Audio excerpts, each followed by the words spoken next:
The alien queen's daughters vanished. They were found sleeping safely with a human.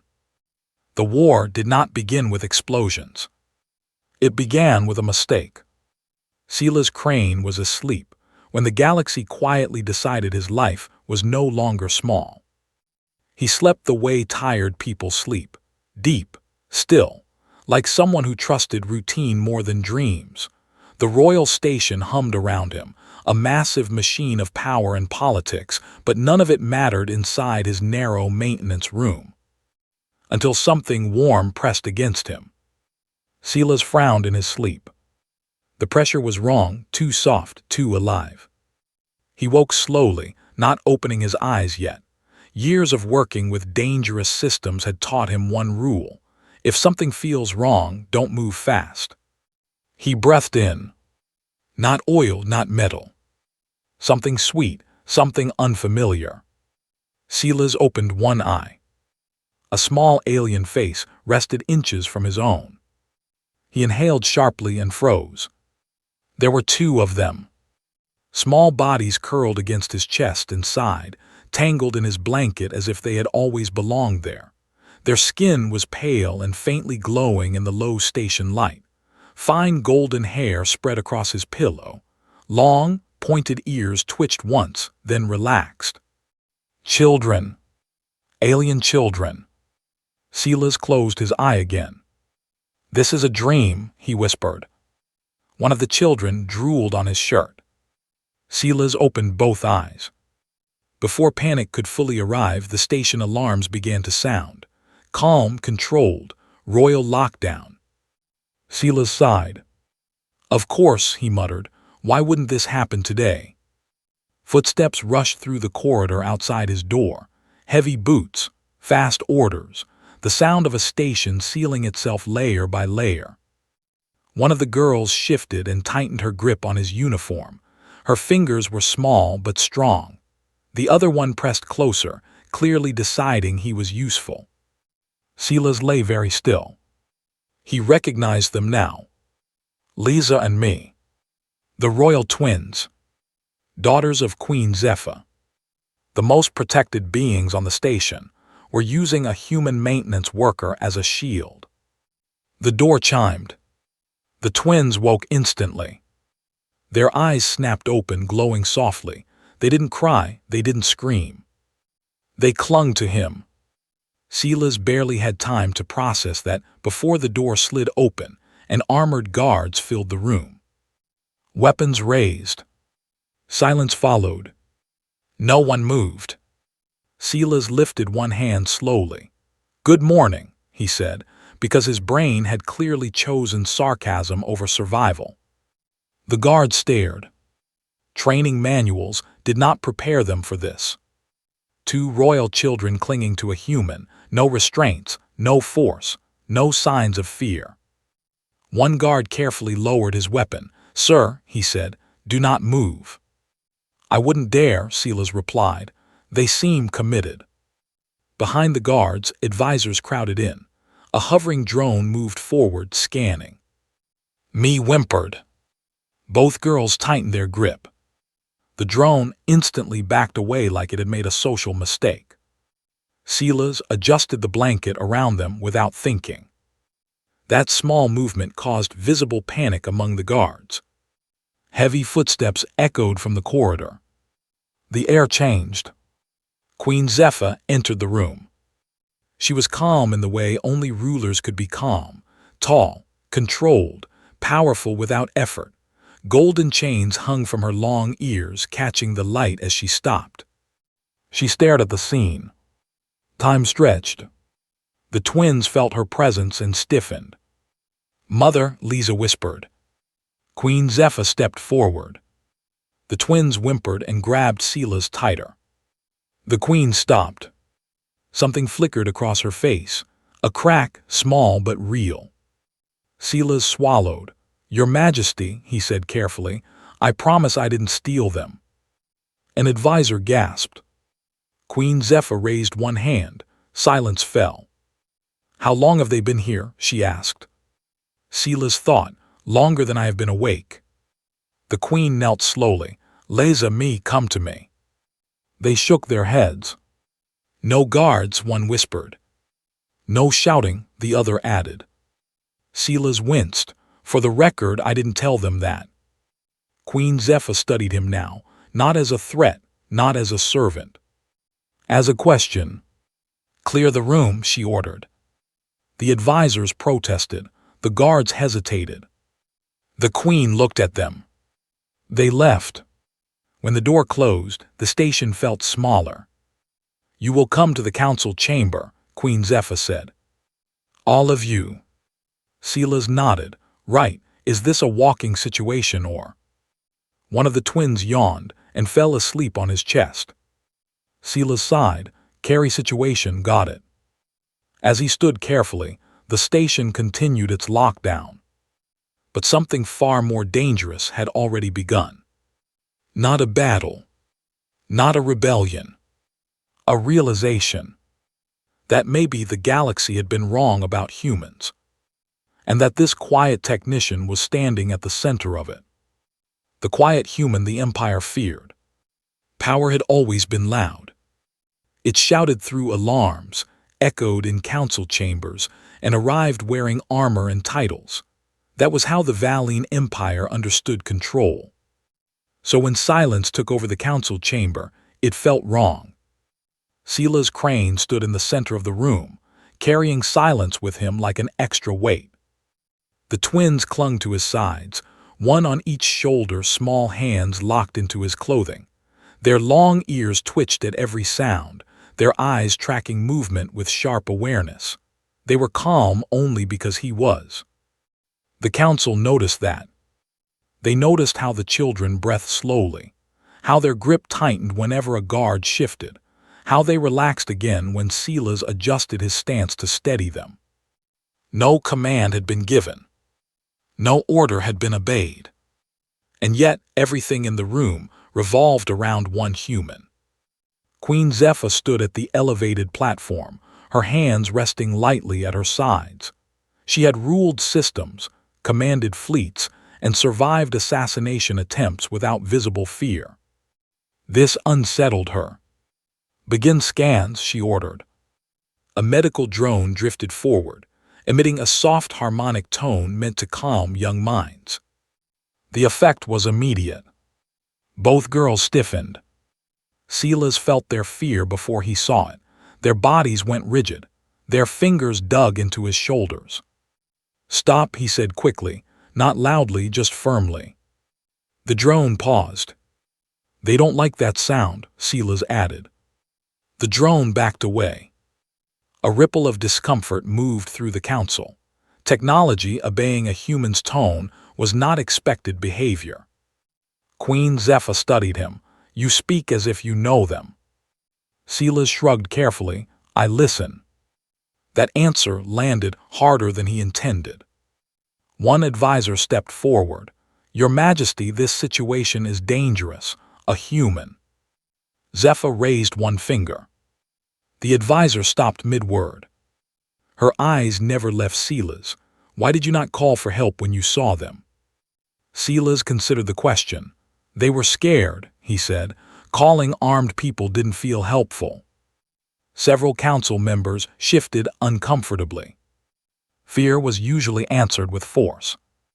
You understand, Zephyr said slowly, that harboring royal heirs without authorization is treason. Silas nodded, yes. And yet you did it anyway. I didn't hide them, he replied. They hid with me. The twins nodded at the same time. The room went very quiet. Queen Zephyr descended from the platform and approached them. Her steps were slow, measured. Silas felt the children tense. He adjusted his grip, grounding them. The Queen noticed. You are not trained for this, she said. You are not security, you are not military. No, Silas agreed. I fix broken systems. And my daughters? Zephyr asked. Silas hesitated. They were broken too. That word rippled through the chamber like a shockwave. The twins pressed their foreheads into his chest. Queen Zephyr inhaled slowly. My daughters have not slept peacefully since the attack, she said quietly.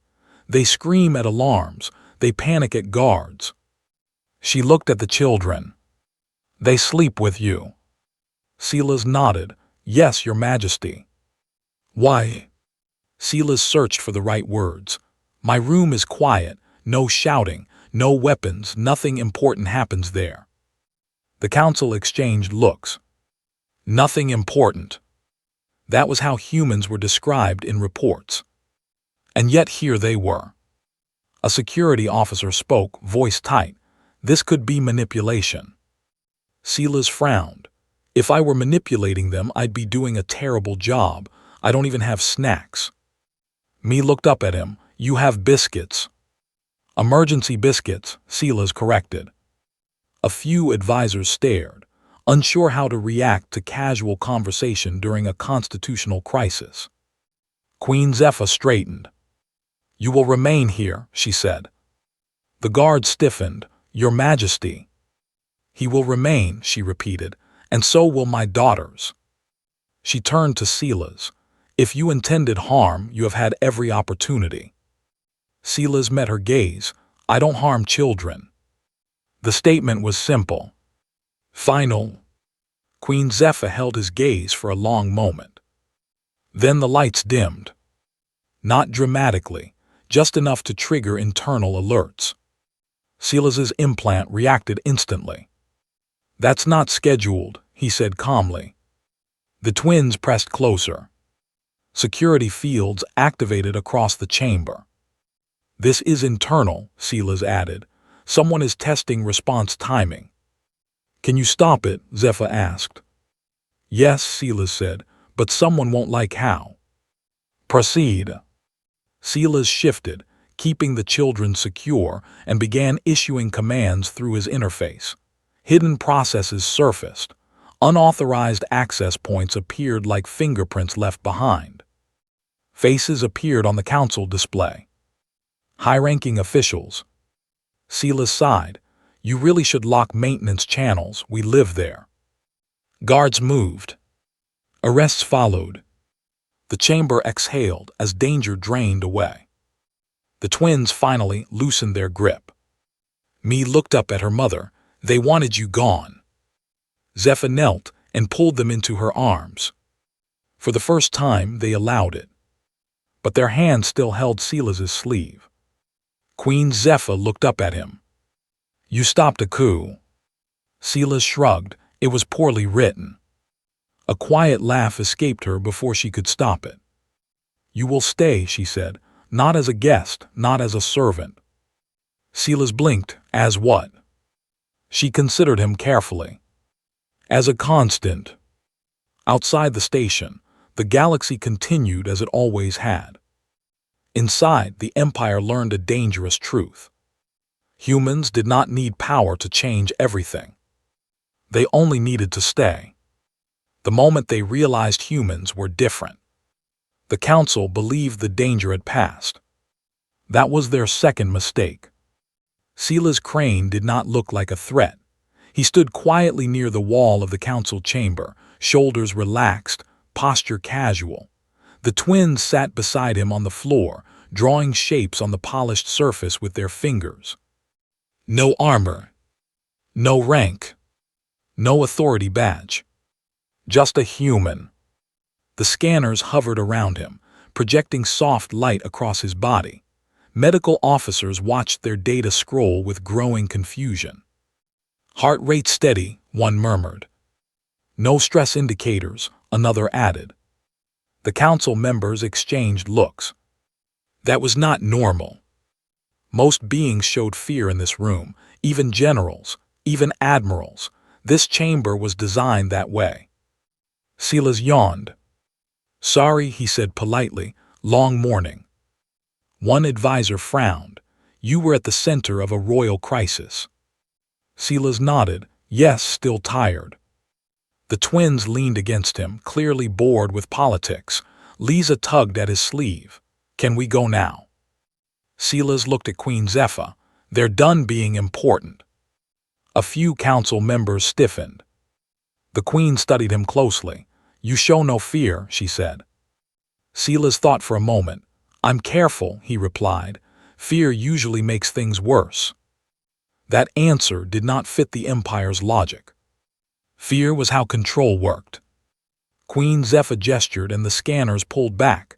"Leave us," she ordered the medical staff. As they exited, a security officer stepped forward. "Your Majesty, protocol demands." "I know the protocol," she said calmly. "I also know when it fails." Her eyes returned to Sila's. "Tell me," she said, "why my daughters trust you." Silas hesitated, not because he feared the answer, but because it felt too simple. "I stayed," he said. Silence followed. "I didn't grab them, I didn't question them, I didn't call guards, I didn't tell them what to do," Silas continued. "I just stayed where they could see me." The twins nodded in agreement. "You did nothing," an advisor said sharply. Silas smiled faintly. "Exactly." That answer unsettled the room more than defiance ever could. Suddenly, the lights flickered. "Just once." Silas's head snapped up. "That's wrong," he said. The twins pressed closer without being told. Security screens lit up around the chamber. "Status report," a guard barked. Silas was already moving, not running, not panicking, just stepping forward as if the station belonged to him. "Internal access breach," he said. "Maintenance layer." The council froze. "That's impossible," someone said. "Those systems are beneath ceremonial priority." "Yes," Silas replied calmly. "That's why no one watches them." He closed his eyes briefly as his implant pulled data faster than human senses should allow. His jaw tightened. "They're testing response times," he said. "Not attacking yet." Queen Zephyr's expression hardened. "Who?" Silas opened his eyes. "Someone who thinks humans don't matter." His fingers moved in the air, invisible commands flowing into the station's core. Hidden access points lit up on the displays. Gasps echoed through the chamber. Senior officials, security architects, names with power. "They used the service corridors," Silas explained. "Everyone forgets those exist." He paused. "I don't." Guards moved instantly. Shouts echoed as arrests were made across the station. The twins watched silently. Me looked up at Silas. "They were loud," she said. "Yes," he replied, "and sloppy." Within minutes, the crisis ended. No explosion. No fleet. No war declaration. Just exposure. Queen Zephyr approached Silas slowly. "You stopped a coup." Silas shrugged. "It was poorly designed." "You could have stayed silent," she said. "Yes," he agreed. "Why didn't you?" Silas looked down at the twins. "Because broken systems don't fix themselves." The queen followed his gaze. For the first time, she saw it clearly. Humans were not dangerous because they were strong. They were dangerous because they noticed things others ignored. Later, as the chamber emptied and silence returned, Queen Zephyr spoke again. "You will remain near my daughters." Silas blinked. "As security." "No," she said, "as stability." The twins smiled. "You belong with us," Lisa said simply.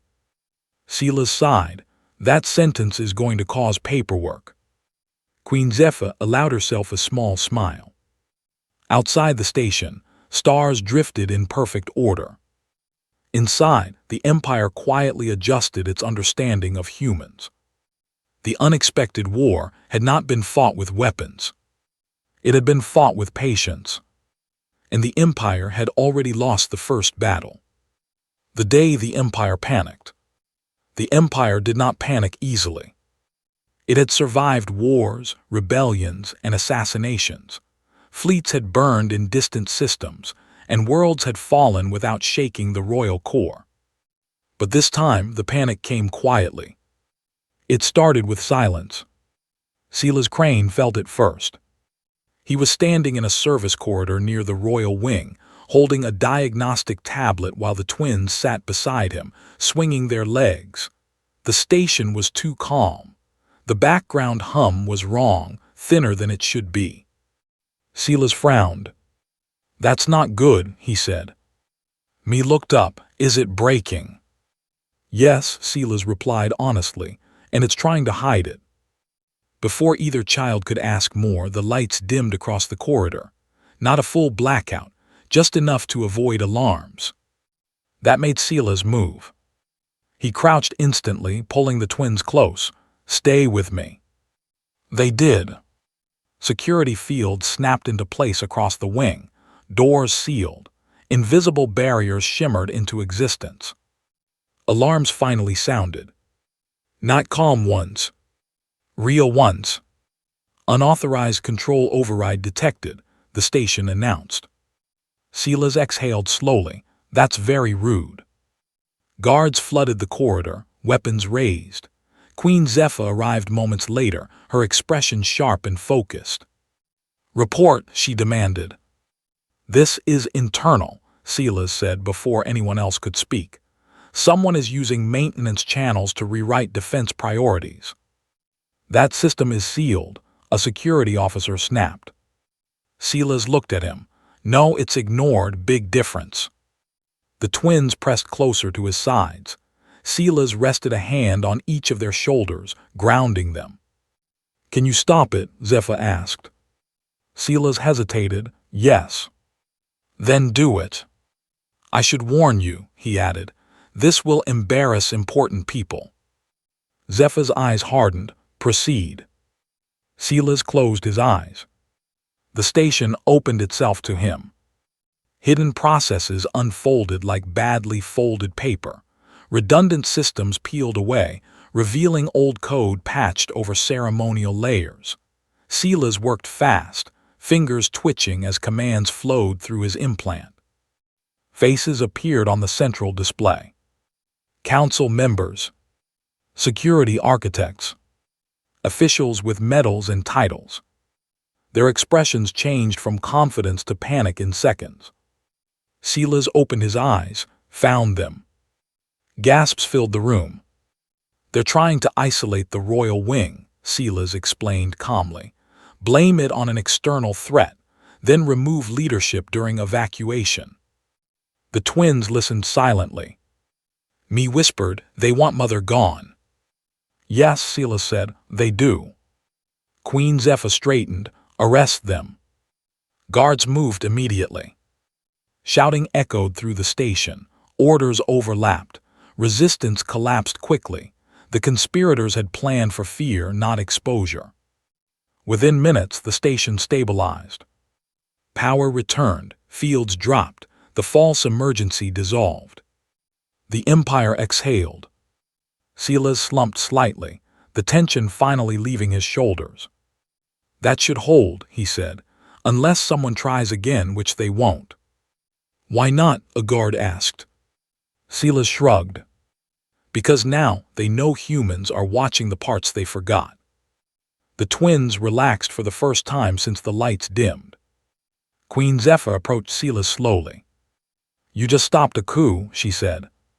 Silas nodded. "Yes." "You did it without authorization," she added. "Yes." "You violated security hierarchy." "Yes." A pause. "Thank you," the Queen said. Silas blinked. That word was rarely spoken to humans in places like this. Later, in a secured chamber far from the chaos, Zephyr sat with her daughters while Silas leaned against a wall, arms crossed. "They trusted the Empire," she said quietly, "and the Empire failed them." Silas shook his head. "No, systems fail, people fail. Empires are just big systems." She looked at him. "And humans." Silas considered. "We notice when things stop working." The twins looked up at him. "You fix things," Lisa said. "Yes," Silas replied softly, "I do." The station shifted again that day. Doors opened faster for him.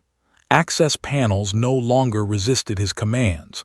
Security systems adjusted, not by order but by pattern. The Empire did not announce it. But something had changed. Humans were no longer invisible. And for the first time, the Valine Empire understood a dangerous truth.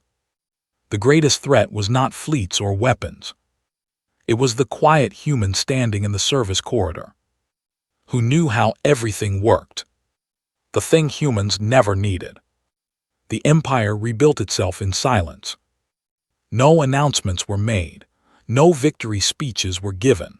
The conspirators were removed quietly as if they had never existed. Official records would later describe it as a minor internal correction. Silas Crane knew better. He felt it in the station's rhythm. Systems responded faster. Doors opened before he touched them. Alerts softened their tones when the twins were near. The station was learning, just like old machines always did, once they accepted a change was permanent. And Silas was permanent now. He sat on the floor of the royal wing, repairing a light panel that flickered for no real reason. The twins sat beside him, watching closely, passing tools with serious focus. "This one," Me said, holding up a small connector. Silas smiled, "Good eye." Lisa leaned closer. "Does it hurt the station?" "No," Silas said, "it just gets tired." Behind them, ceremonial guards stood at a distance. They had learned not to interfere unless asked. Watching a human work quietly near royal children still felt wrong to them. Queen Zephyr observed from the doorway. She had ruled for decades. She had commanded armies and signed orders that changed star maps. Yet this moment unsettled her more than any battle. Her daughters were calm, happy, safe, and none of it came from power. She stepped forward. "Silas Crane," she said, "why did you stay?" Silas didn't look up from the panel. "Someone needed to." "That is not an answer," she said. He finished tightening the connector and closed the panel. The light stabilized. Then he looked at her. "I stayed because leaving would have been easy," he said, "and easy choices usually break things later." The Queen considered this. "You were offered transfer," she said. "Safer assignments, better quarters." Silas nodded, "Yes." "And you refused?" "Yes." "Why?" Silas shrugged. "The twins sleep better when I'm nearby." The girls nodded like this settled everything. Queen Zephyr felt something tighten in her chest. The Empire had spent centuries teaching its rulers that fear was necessary. That distance kept authority clean. That safety came from walls, guards, and loud commands. "And yet, my daughters trusted guards," she said quietly. "They trusted advisors, they trusted power." Silas listened. "They did not trust any of it when it mattered," she continued. Silas spoke gently. "Power is noisy, children notice that." The twins leaned against him. "You don't shout," Lisa said. "You don't rush," Me added. Silas smiled faintly. "I break enough things when I rush." Queen Zephyr sat slowly across from them. "You did not protect them with weapons," she said. "You did not demand loyalty." "No," Silas agreed. "Then how?" Silas thought carefully. "Humans don't need crowns to care." The words landed softly. But they stayed. That night, reports arrived from across the station. Crew morale had shifted. Lower-level workers were calmer. Engineers spoke more openly. Guards hesitated before raising weapons near humans. The Empire was adjusting. Not because it was ordered to, but because it had seen something work. Later, Silas sat on the edge of his bunk, the twins asleep on either side of him. The bunk had been reinforced after engineers quietly admitted the royal child load issue was recurring. Silas stared at the ceiling. "This is not how careers usually go," he muttered. Me opened one eye. "You fix bigger things now." Silas smiled. "Mostly feelings, very fragile systems." She closed her eye again. The next morning, Queen Zephyr summoned him privately. "You will be named technical steward of the royal station," she said, "with unrestricted access." Silas blinked. That sounds dangerous. It is, she replied, for people who lie. He nodded slowly. You will not be expected to rule, she added, only to stay. Silas understood then. The Empire did not want a hero. It wanted stability, something it had never learned how to build. Queen Zephyr studied him one last time. You have changed my station without raising your voice. Silas shrugged. Machines listen better when you're calm. She almost smiled. Across the galaxy, other empires would soon hear rumors. Not of a human fleet. Not of a human weapon. But of a human who fixed things rulers could not. And for the first time, the galaxy began to fear humans for the right reason. They didn't conquer. They stayed. When the galaxy started watching, the first message came from outside the Empire. It was short, polite, careful, and very dangerous. Silas Crane was in a service crawlspace above the royal wing when it arrived. He lay on his back, one arm deep inside a panel, tightening a loose conduit that should not have been loose. The station had started developing habits. Good ones. But habits still needed maintenance. Below him, the twins sat on the floor, whispering and drawing shapes with a stylus on a spare screen. Don't touch the red line, Silas said calmly. We know, Lisa replied. That one bites. Yes, Silas said, hard. His communicator chimed. Silas frowned. External priority channel, not military, not trade. Diplomatic. He finished the adjustment, slid out of the crawlspace and wiped his hands. What's happening? Me asked. Someone noticed us, Silas replied. The message unfolded in the air. To the Valine Empire. We request information regarding the human assigned to your royal station. Silas sighed. That didn't take long. Queen Zephyr stood across the chamber, reading the same message on her own display. Her expression was controlled, but her ears angled forward slightly. They are asking about you, she said. Silas nodded. That's usually the part where things get complicated. The message continued. Reports indicate internal restructuring, reduced incident response times, and behavioral changes among crew. We wish to understand the cause. Zephyr looked at Silas. You have not left this station. No, Silas said. I've been busy.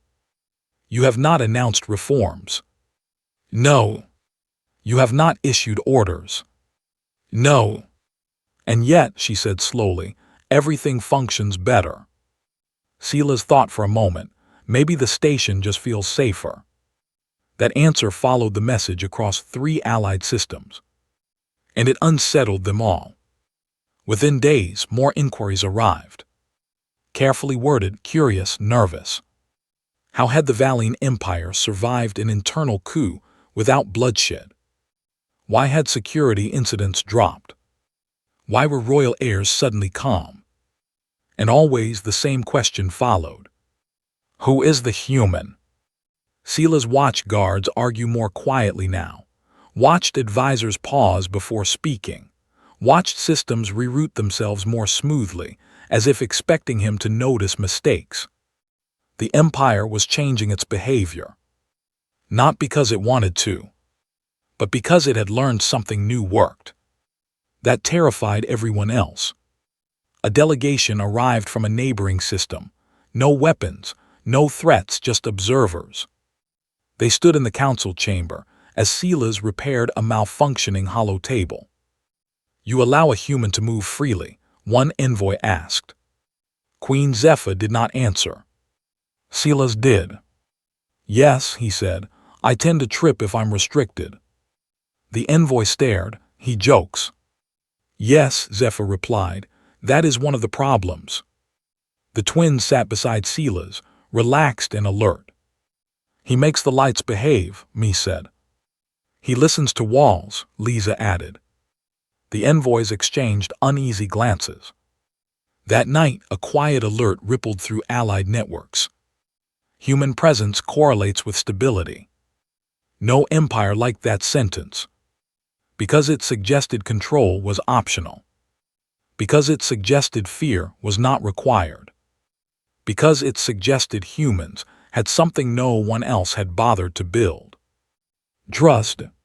Silas felt the pressure building. He noticed it when doors stayed open longer than needed, when guards waited for his nod, when advisors asked for opinions they didn't actually want answers to. "This is getting uncomfortable," he muttered. Queen Zephyr stood beside him at a viewport, stars drifting beyond the glass. "You are becoming a symbol," she said. Silas frowned. "I hate symbols, they stop being useful." "I know," she replied. "That is why you are dangerous." He glanced at her. "I didn't plan this." She nodded. "Neither did the galaxy." Another message arrived, this one less polite. A rival empire requested human advisors. Plural. Silas closed his eyes briefly. "They think we're tools," he said, "again." "Yes," Zephyr agreed, "but now they are afraid of using you wrong." Silas looked down at the twins, who were leaning against his legs. "They're watching humans," he said quietly. "They're trying to understand us." "And what will they learn?" Zephyr asked. Silas thought. "That we don't need permission to care," he said, "and once we do, we don't stop." The twins smiled. The station lights dimmed gently as night cycle began. Silas sat on the floor, back against the wall, the twins already drifting toward sleep. Somewhere far away, fleets shifted position. Treaties were reconsidered. Not because of a war, but because one human had proven something dangerous. That empires could function without fear. And once the galaxy sees that, there is no going back. Why you won't survive. The galaxy finally made a decision. And it was the wrong one. They decided humans were dangerous. Not because of weapons. Not because of fleets. But because humans changed things without permission. The message arrived during the night cycle. Silas Crane was awake, sitting on the edge of the bunk while the twins slept beside him. The station lights were dim, soft enough not to disturb dreams. He was fixing a small light panel that flickered when it shouldn't. Some things once broken never stopped bothering him. His communicator activated without sound. Priority, external coalition directive. Silas frowned. That channel was never used unless someone wanted control. The message unfolded in the air. To the Valine Empire. Human influence has reached unacceptable levels. For the stability of the galaxy, the human known as Silas Crane must be removed. Silas exhaled slowly. "Well," he murmured, "that escalated."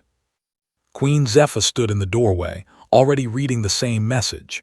Her face was calm, but her ears were tight with restrained anger. "They want you gone," she said. Silas nodded, "Yes." "They believe removing one human will restore order."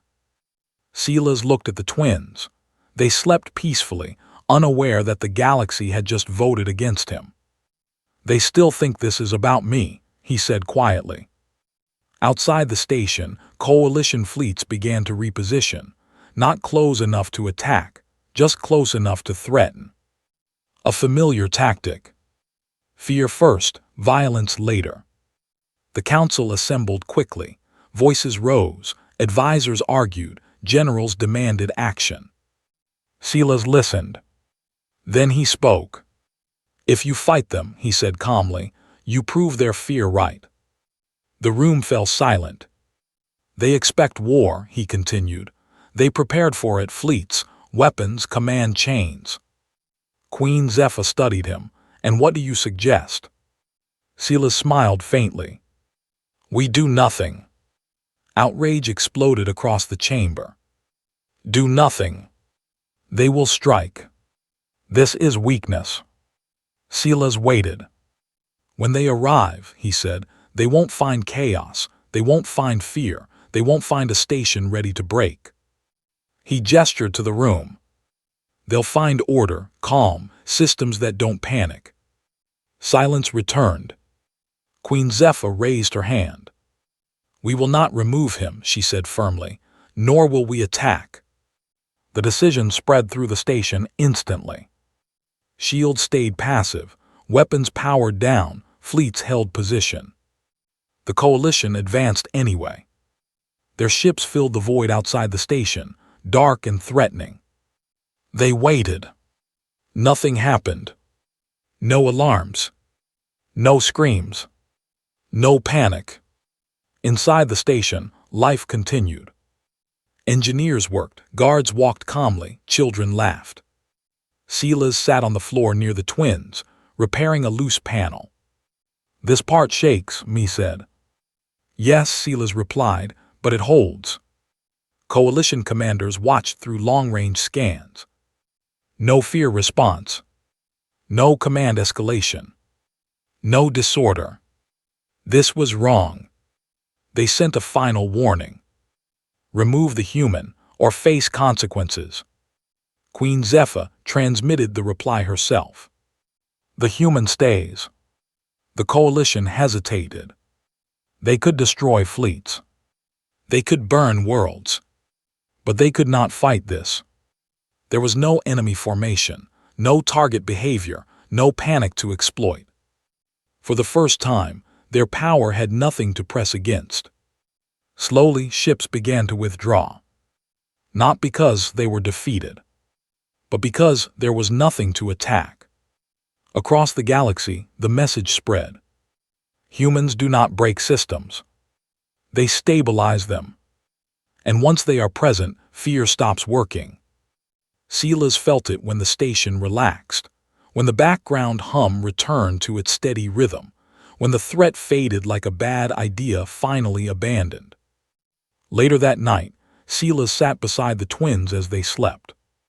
Queen Zephyr joined him quietly. They feared you, she said. Silas shook his head. They feared losing control. She smiled faintly. You never raised a weapon.